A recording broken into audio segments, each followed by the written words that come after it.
Last week, Foreign Policy reported that the U.S. State Department rescinded an award given to Finnish investigative journalist Jessica Aro. The reason? She criticized Donald Trump on Twitter. The State Department chose Aro for, ironically enough, her years of work exposing propaganda pushed by Russian internet troll farms, for which she'd endured a steady stream of death threats and online harassment. Further irony, Aro's nomination came from the U.S. Embassy in Helsinki, where last summer Trump held his borderline treasonous press conference with Russian President Vladimir Putin.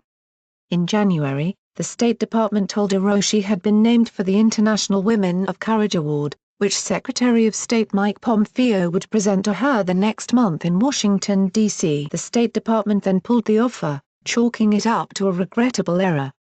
But Aro and U.S. officials gave Foreign Policy a different account. U.S. government officials had looked through Aro's Twitter feed and found she didn't seem to like the president very much. "I think it was absolutely the wrong decision on so many levels," one source told Foreign Policy. "It had nothing to do with her work." Personal retribution against critical press is on page 1 of Trump's authoritarian playbook. But that's exactly why it's even more disturbing to learn the president's fingerprints actually weren't on this decision. Per Foreign Policy, there is no indication that the decision to revoke the award came from the Secretary of State or the White House. Officials who spoke to FP have suggested the decision came from lower-level State Department officials wary of the optics of Pompeo granting an award to an outspoken critic of the Trump administration. In other words, this is more evidence Trump's authoritarian streak has spread beyond his own ever-distending gut. He didn't even have to give the order. He successfully created a government culture that caters to his eggshell ego on autopilot,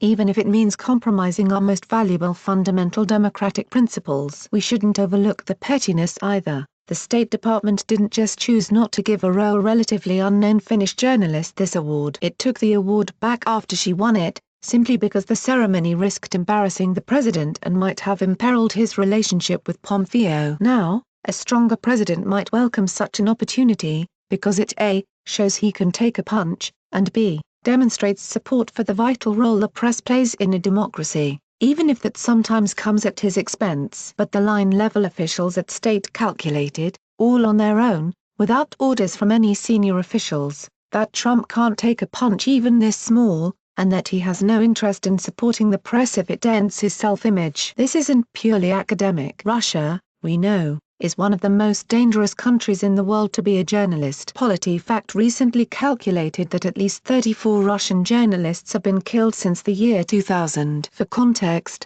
Russia's numbers run about even with Pakistan and Somalia, and they're much higher than the stats in Mexico and Afghanistan. Since 2000, 3 journalists were killed in the United States. But as I wrote last year for Paste, the risks to journalists in Russia don't come straight from Putin. The scary thing, though, and this is where we get to Trump, is that it's actually unclear what role Putin has had in those killings of journalists in his country. American journalists who have spent years and even decades reporting in Moscow have said that, even though these murders are politically motivated, opposition journalists in Russia actually don't believe Putin ordered the murders of their colleagues.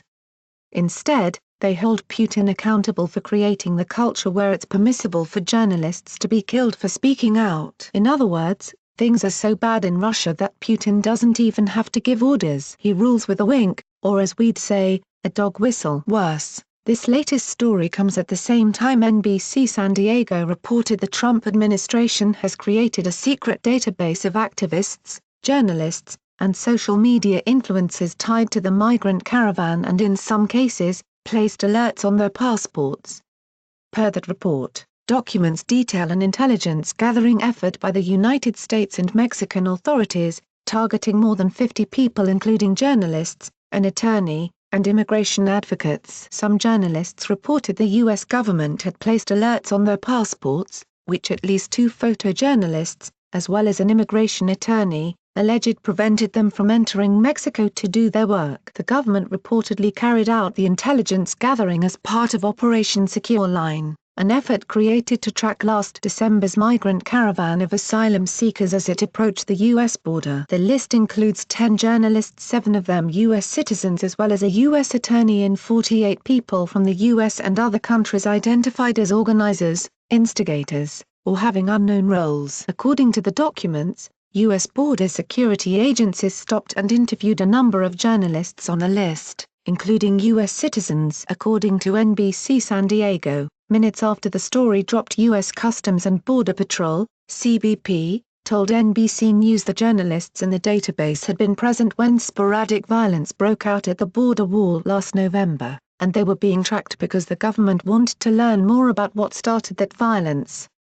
NBC San Diego said CBP initially never clarified that point directly to them when asked for comment 5 days before publication. At that time, an agency spokesperson instead told them criminal events, such as the breach of the border wall in San Diego, involving assaults on law enforcement and a risk to public safety, are routinely monitored and investigated by authorities. It is protocol following these incidents to collect evidence that might be needed for future legal actions and to determine if the event was orchestrated. CBP and our law enforcement partners evaluate these incidents, follow all leads garnered from information collected, conduct interviews and investigations, in preparation for, and often to prevent future incidents that could cause further harm to the public, our agents, and our economy. Again, some of the journalists in the database weren't simply interviewed, they were blocked from crossing the border. It's unclear to me what kind of open democratic government assumes journalists might pose a violent threat,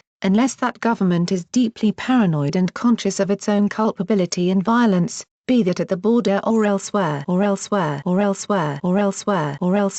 for Aro, the Finnish journalist, she said she sent the State Department a letter asking for an explanation for the decision, and who was responsible for making it. In it, she also reserved the right to pursue damages that arose from the annulment. I use Twitter to exchange ideas and share information freely, she told Foreign Policy. I find the idea of U.S. government officials stalking my Twitter and politicizing my perfectly normal expressions of opinion deeply disturbing.